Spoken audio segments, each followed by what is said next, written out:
नमस्कार। तो जैसा कि आप सब जानते हैं कि जॉन एलिया अमरोहा के रहने वाले थे और बाद में वो कराची शिफ्ट हो गए। कराची में बसने के बाद भी उन्हें अमरोहा की जो बान नदी थी उसकी याद हमेशा सताती रही। जब भी जॉन साहब अमरोहा आते थे वो बान नदी को देखने जरूर जाते थे और बान नदी के बारे में उन्होंने कई बार काफ़ी जगह उनकी शायरी में आपको बान का एक छोटा सा हिस्सा जरूर मिलेगा। जैसे एक अशर है कि इस समंदर पे तश्नाए काम हूँ मैं, बान तुम अब भी बह रही हो क्या। कुछ और अशार हैं उनके जो बान के ऊपर हैं, जैसे था दरबार कलां भी उसका, नौबत खाना उसका था, थी मेरे दिल की जो रानी अमरोहे की रानी थी। उन्होंने लिखा था, मत पूछो कितना गमगीन हूँ, गंगा जी और यमुना जी ज्यादा तुमको याद नहीं हूँ, गंगा जी और यमुना जी। अमरोहा में बान नदी के पास जो लड़का रहता था, अब वो कहाँ है, मैं तो वहीं हूँ, यमुना जी गंगा जी। एक दो गजला है जॉन एलिया का जिसे मैं आपको पढ़ के सुनाता हूँ, जिसमें बान का भी एक जिक्र है।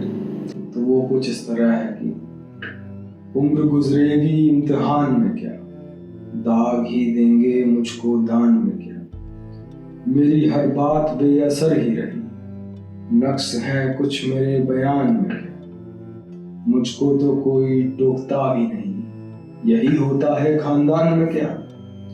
अपनी महरूमियां छुपाते हैं हम गरीब की आन बान में क्या, खुद को जाना जुदा जमाने से आ गया था मेरे गुमान में क्या, शाम ही से दुकान दीद है बंद, नहीं नुकसान तब दुकान में क्या, है मेरे शुभ शाम दिल की शफक, तू नहाती है अभी बान में क्या, खामोशी कह रही है कान में क्या, आ रहा है मेरे गुमान में क्या,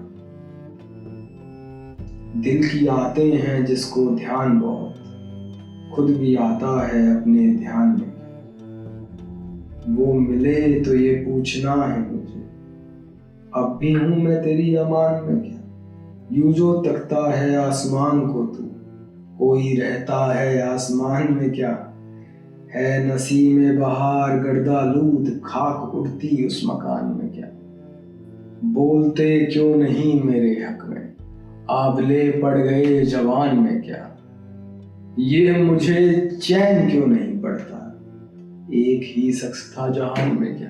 आगे के और वीडियो में मैं फिर से आऊँगा जॉन एलिया के कुछ किस्से और उनके कुछ शेर और गज़लें लेकर। तब तक के लिए इस चैनल को सब्सक्राइब करें, लाइक करें, कमेंट करें अगर आपके कुछ सुझाव हैं। धन्यवाद।